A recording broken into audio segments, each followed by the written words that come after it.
if you are convincing yourself that it is okay to live a mediocre life, it's okay to live a life in suffering, it's okay to live an unhappy life, then you have permanently enabled a pathway through which suffering will be inevitable.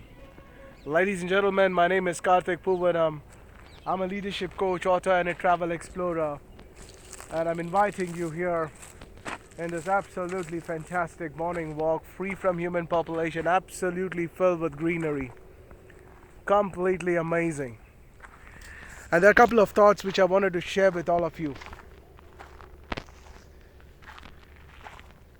A few days back, I had posted that Bill Gates has taken one of the best decisions in his life not to get married.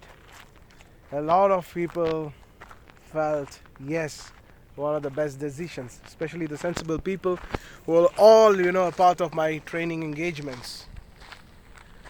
Then there are a few people, very, very few people, who do not have access to good information, but they feel that he has taken a bad decision in his life. Let me tell you one thing. It takes enormous courage, I repeat this word, enormous courage, for a man of his status to realize what works, what doesn't work, and also go ahead by implementing the elimination process. Not just him, even Melinda Gates. They both are celebrities. And what they're doing is watched by the world. And it is not that, they will decide tomorrow morning, they will wake up and they say, okay, we will get divorced. No, this doesn't happen like this.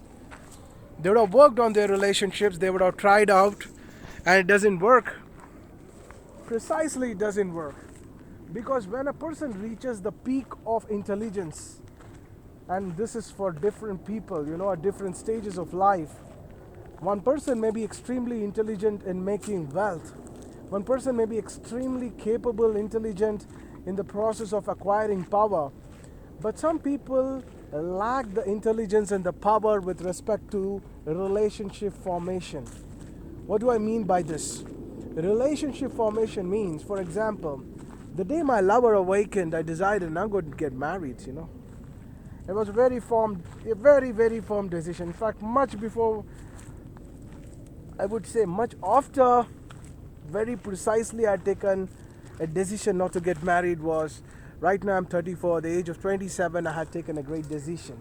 So I said, it is amazing to know and to realize the significant impact of the decisions that we are making in our life and how is it going to impact our life in a very significant way. Every decision that we take determines the kind of quality of life that we will be heading towards. And it's very, very important that we take decisions in a very vibrant way.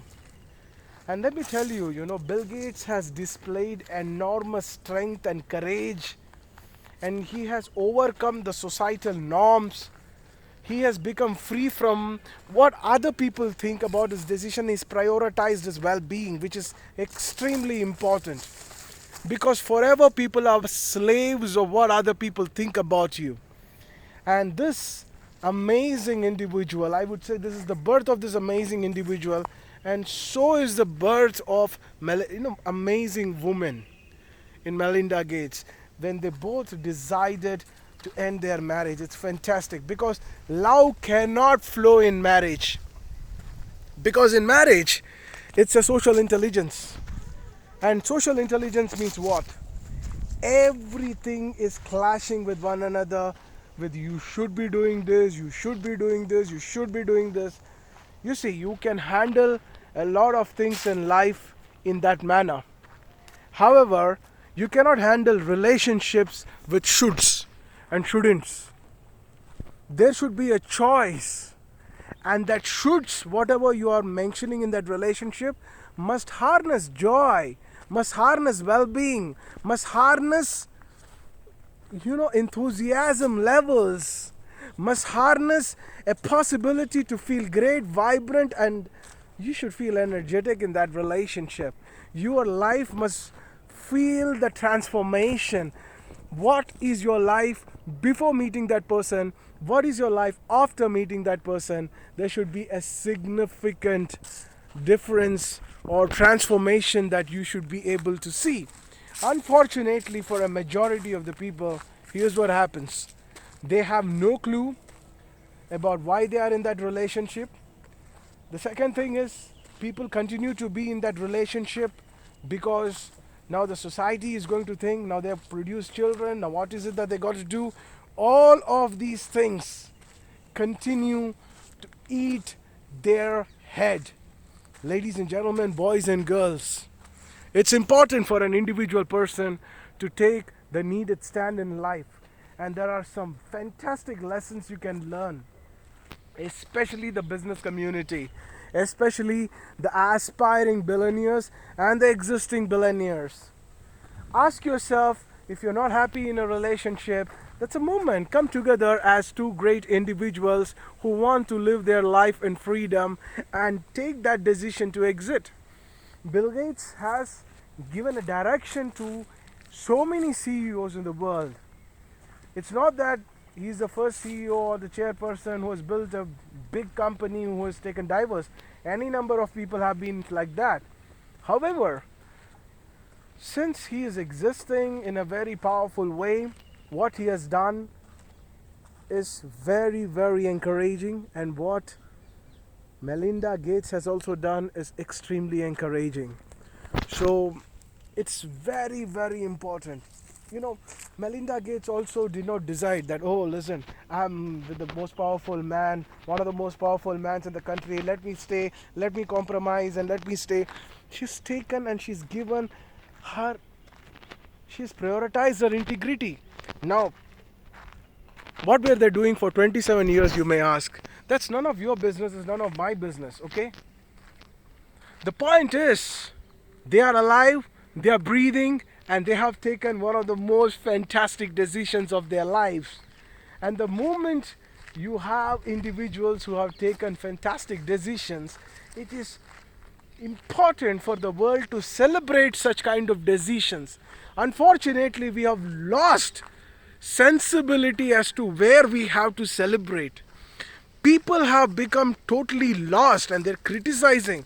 To all the people who are criticizing this great decision, I have just one word to say: grow up from within and understand that you are insensitive to a life which knows what freedom is.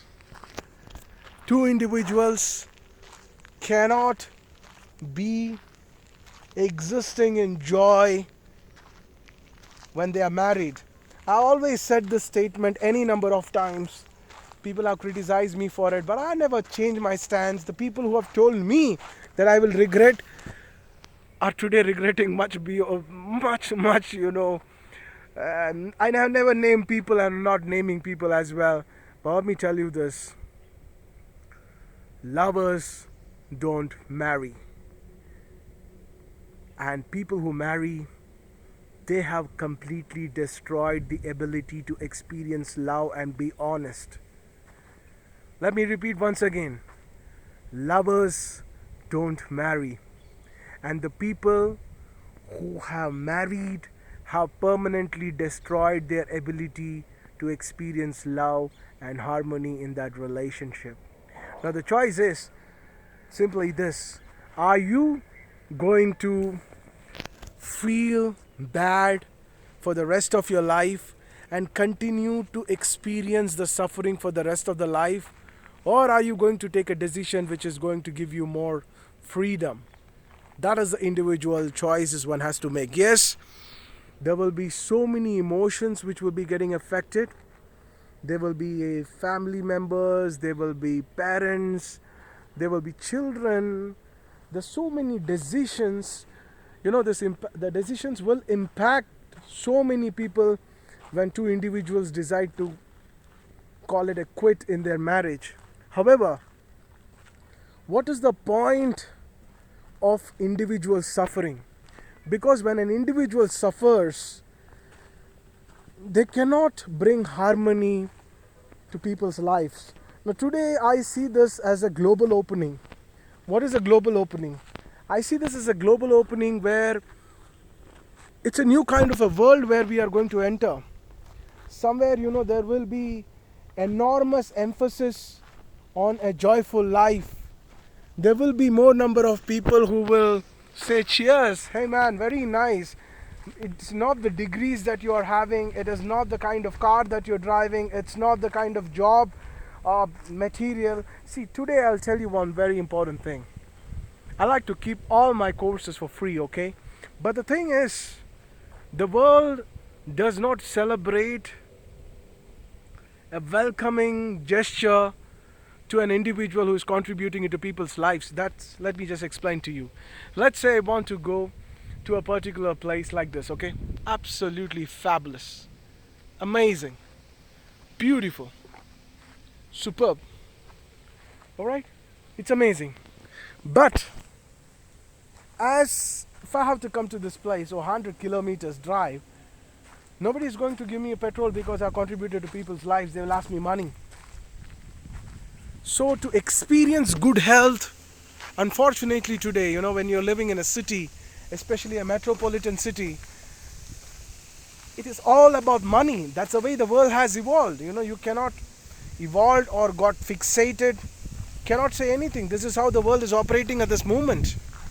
Until and unless maybe in the future they will measure a person's life on the basis of joy, and joy becomes the currency of life, which I don't think anyway we are anywhere closer to it, or anybody wants to make that a living reality.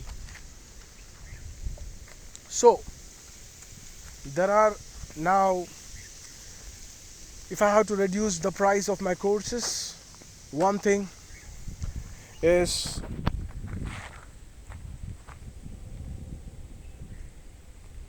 the people who will be taking it for 100 rupees, they will not be using it. It'll just be another book in their shelf, or it will be another course.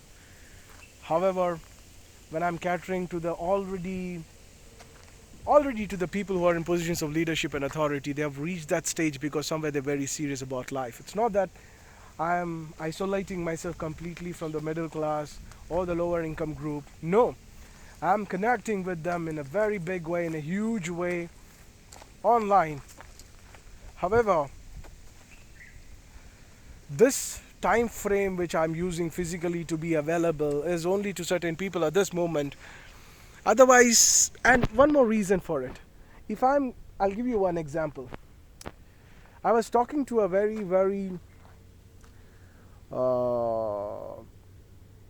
powerful and an influential person, and I was telling him that, sir, there was a course, like 2 courses I was doing, and in one of the companies I got down from a taxi and I given the best of my presentation and I was not received.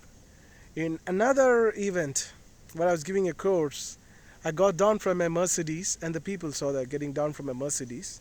There the people noticed that I'm getting down from a taxi. But here I was not at my best, but I was very, very well received where I got down from the Mercedes.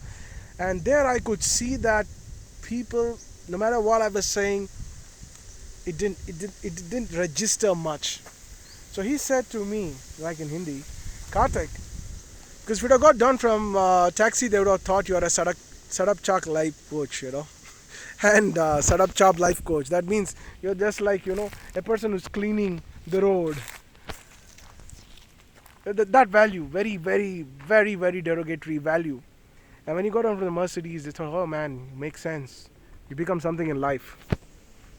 So today, when I drive a BMW X3, or I have the latest iPhone 12 Pro Max, or I use the wonderful Mac, these actually and truly, they don't mean much for me. But it definitely helps me create that impact because the world is hypnotized. In similar ways, if you look at it. But I feel we are heading towards a zone where joy will be finally rewarded, and may that happen fast. Though it might take time, but it will happen fast. So let's learn to celebrate joyful events in people's lives. Let's not criticize these two fantastic human beings who have taken the best decisions of their life to feel good for themselves, and finally they have taken accountability of their joy. Unlike others, who constantly cribbing and complaining about what's happening in the world, these two individuals have taken accountability for their joy. Now, there are a few things which you can learn from this two fantastic individuals. Number one, don't prioritize the society more than your individual joy. Two, individual freedom can create amazing opportunities to experience joy, well being, and freedom. I repeat, individual freedom, when you are empowering individual freedom, it can create a fantastic opportunity to experience joy, well being, and freedom in a very big way. So, prioritize that. Next, don't be constantly subjecting yourself under the frameworks of what other people think about you, because at the end of the day you're an individual. If you're not going to prioritize your time, if you're not going to prioritize how you're feeling in each other's presence, then in many which ways you are sabotaging your well-being in a big manner. Another important lesson that you can absolutely learn from these fantastic people is don't marry. Yes, because no matter what you do, marriage always comes with loads and loads and loads of bondages, burden, and an absolutely, you know, insensitivity towards personal feelings. You become completely insensitive towards how you're feeling. You fail to even ask the person how you're feeling in my presence. The moment you are not questioning this, the moment you don't question how two individuals, if you are a couple, and how you're feeling in each other's presence, and you are not taking any amount of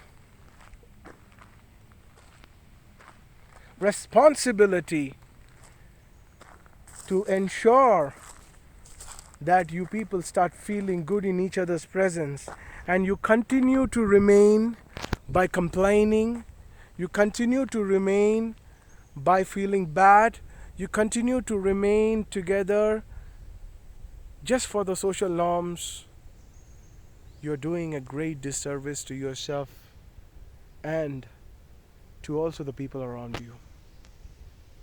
Let's celebrate these two great individuals. Personally,